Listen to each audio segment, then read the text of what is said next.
Hello, so today we are going to talk about topic 7, decidability, and this is kind of in continuation to topic 5 on Turing machines. So remember from topic 5, we've explored the topic of Turing machines and what is a Turing machine recognizable language, and also a Turing recognizable and a Turing decidable language. So we're going to just do a little reminder here.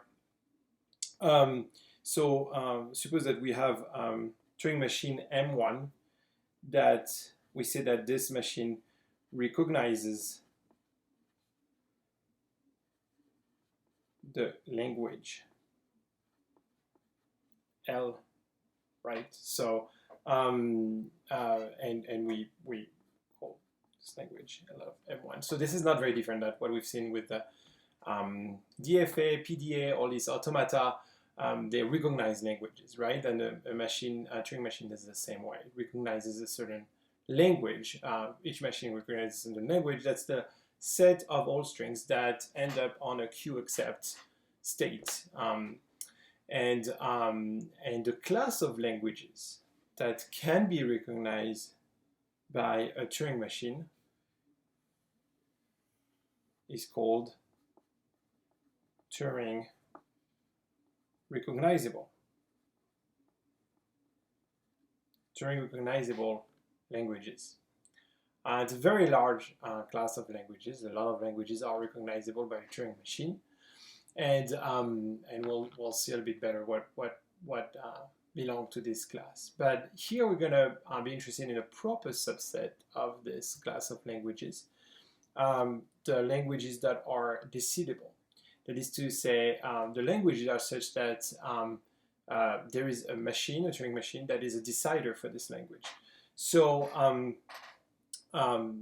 so if M1 can we say decides the language L of M1. What does it mean? Well, if you consider an input string,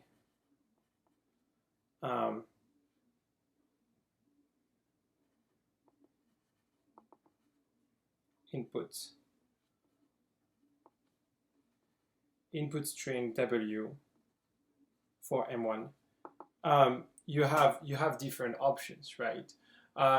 Either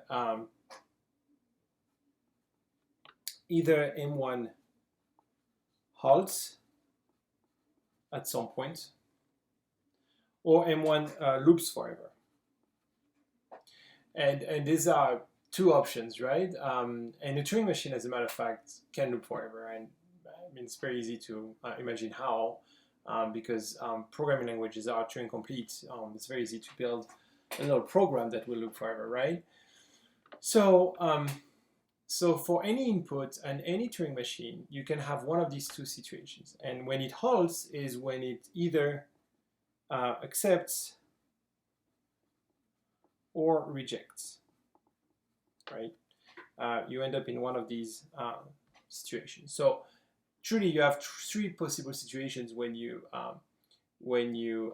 enter a string into a Turing machine: is either accept, reject, or loops. To say that M1 is a decider for a language or decides a language, that means that that the Turing machine, whatever input you feed it, will never loop forever. It always halt. It always make a decision, right? So it will always end up in this area, accept or reject. This area is problematic because it doesn't give us an answer. It doesn't say accept or reject. It just loops. So it doesn't decide. It doesn't make a decision. So that's because this is so crucial to be able to have a decision, yes or no, on some Turing machine. We distinguish the languages that are decidable. Okay, so